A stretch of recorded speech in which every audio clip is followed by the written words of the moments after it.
O Agenda Econômica está de volta, estamos abordando hoje o tema Imposto de Renda e Sonegação no Brasil. Nossa convidada é a auditora da Receita Federal, aposentada, Maria Lúcia Fattorelli, que é coordenadora da Auditoria Cidadã da Dívida. Maria Lúcia também foi presidente do Sindicato Nacional da Unafisco Sindicato dos Auditores Fiscais da Receita Federal.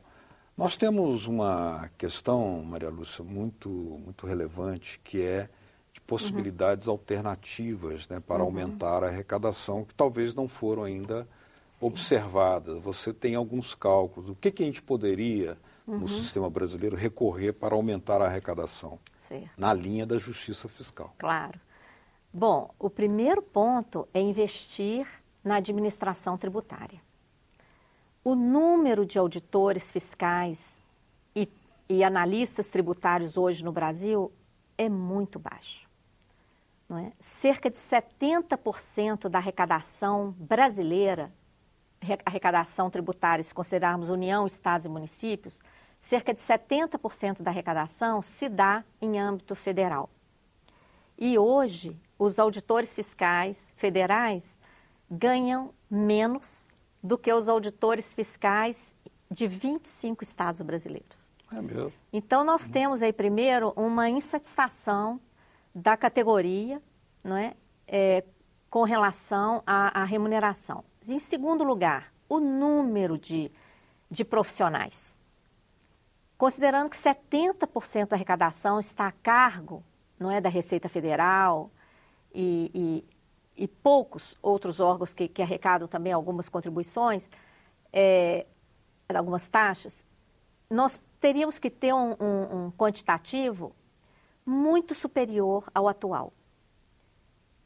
Não tem havido concurso público regularmente.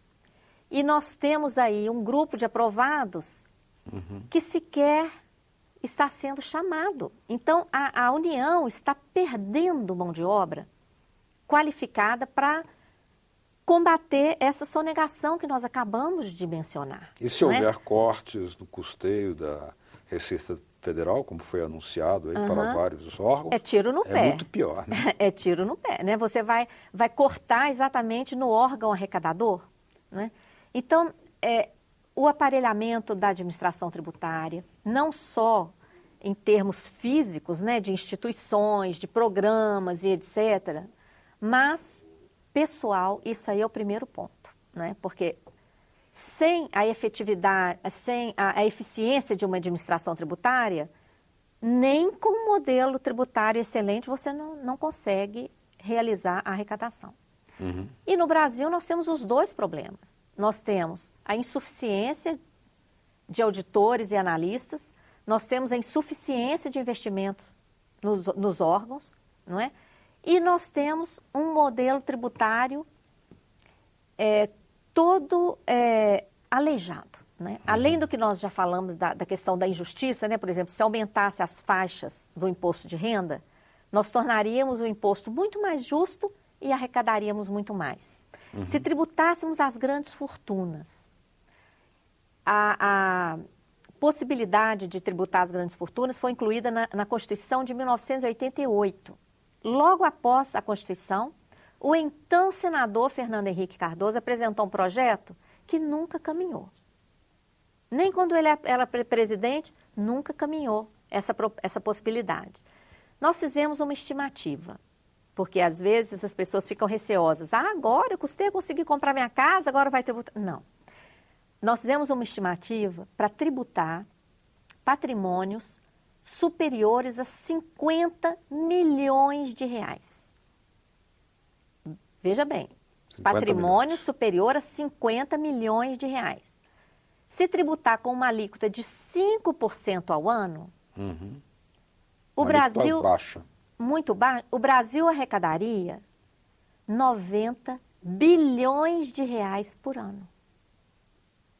90 bilhões por ano se tributasse somente os patrimônios superiores a 50 milhões. Agora nós vamos pedir a sua avaliação e comentários sobre a participação do senador Paulo Paim, que faz indicativos também nessa linha que você está fazendo. Vamos ouvir o senador Paulo Paim, do PT do Rio Grande do Sul. Por que não tributar as grandes fortunas? Aqui no país se cria alguns tabu. Olha, as grandes fortunas, hoje tu vai pegar o quê? 80 mil famílias praticamente.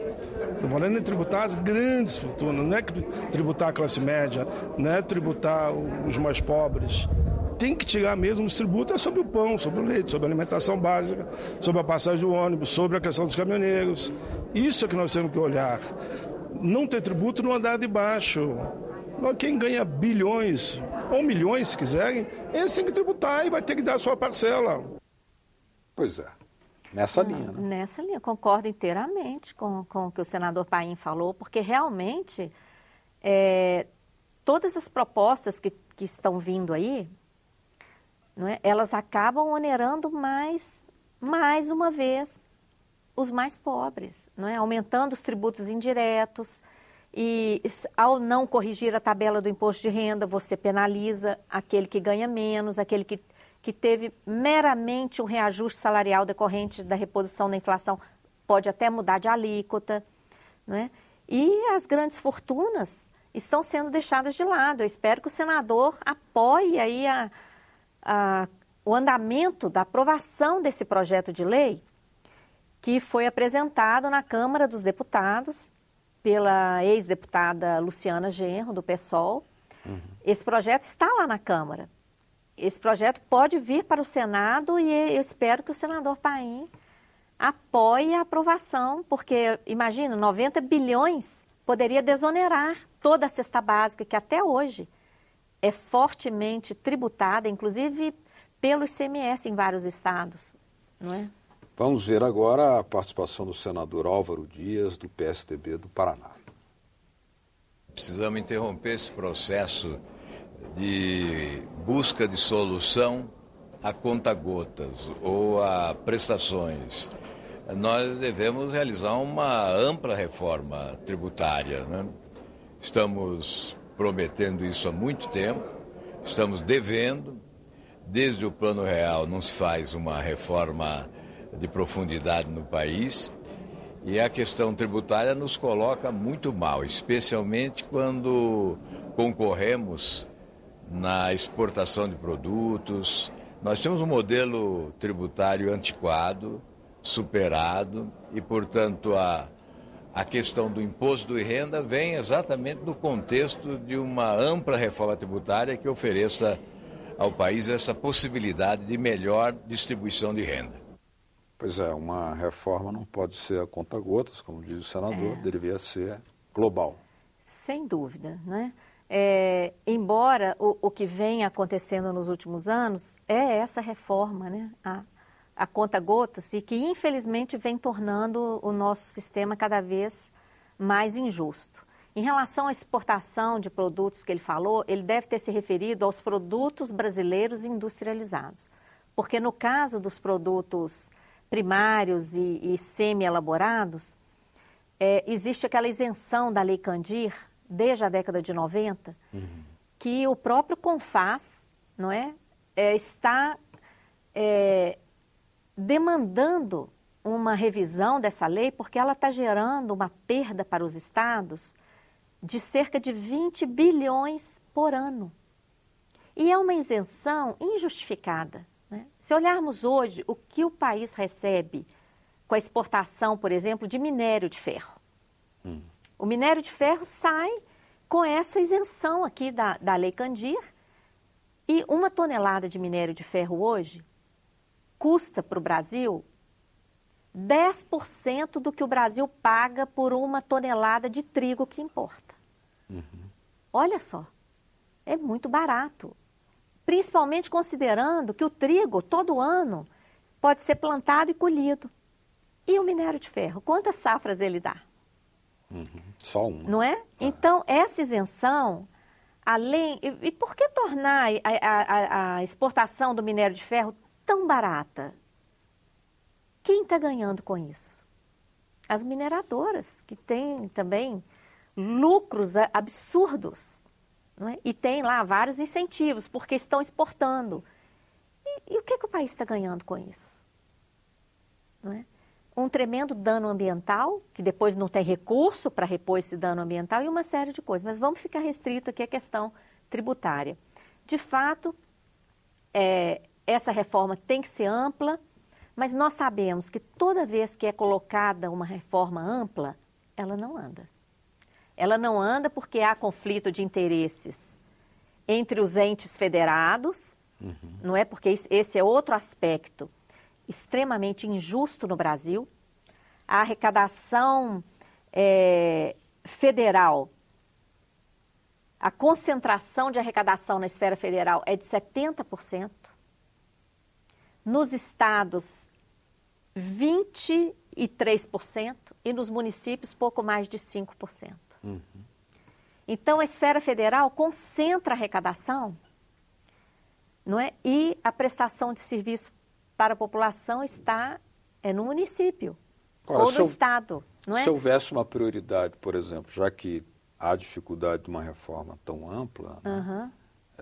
Embora haja grande expectativa em torno dela, mas se houvesse prioridade para combater imediatamente a sonegação, há mecanismos alternativos, não é? Com certeza. Se nós melhorássemos as condições da administração tributária para combater a sonegação, se ampliássemos as alíquotas da tabela do imposto de renda da pessoa física, se passássemos a tributar as grandes fortunas, ainda que grandes mesmo, acima dos 50 milhões, como a estimativa que a gente fez, se voltássemos a alíquota da contribuição social dos bancos para 30%, eles estão aí ganhando bilhões de lucro, por que pagar só 15%? Volta para os 30%, não é? Acabar com essa aberração do juros sobre capital próprio, isso aí aumentaria a arrecadação. E mais, a isenção dos lucros distribuídos para os sócios. Não é justo que um empresário tenha todo o lucro distribuído para ele isento. É claro que a empresa dele já paga na pessoa jurídica, mas o empresário pode ter lá algum tipo de dedução, mas ele tem que contribuir também como pessoa física, porque ele está recebendo aquilo ali. E outras alterações também no ITR. O Brasil é um dos países com maior concentração de renda do mundo e o que nós arrecadamos de ITR é menos do que um bairro de São Paulo arrecada de IPTU. Então, são várias... Concentração agrária, isso aqui. Exatamente. Né? Então, são várias possibilidades e também na questão da dívida, nós temos a isenção para estrangeiros que compram títulos da dívida brasileira. Então, é uma isenção injustificada, né, para receber os maiores juros do mundo. Né? Então, são muitas propostas que podem ser feitas paulatinamente, podem ser feitas não como uma coisa muito ampla que acaba agarrando, mas que resolveriam, que trariam cerca de 200 bilhões de arrecadação para os cofres públicos. Muito bem, nosso tempo aqui se esgotou. Gostaria de agradecer a presença de Maria Lúcia Fattorelli, coordenadora da Auditoria Cidadã da Dívida. Muito obrigado pela sua presença aqui. E a vocês de casa que nos acompanharam, muito obrigado também pela sua audiência. Se quiserem nos fazer sugestões, dicas ou críticas, olha aí na tela como fazê-lo. 0800 61 22 11, ou se quiserem baixar para copiar esse programa ou outros programas da TV Senado, também está na sua telinha, www.senado.leg.br/TV. Obrigado mesmo pela sua audiência. Até o próximo Agenda Econômica. Tchau.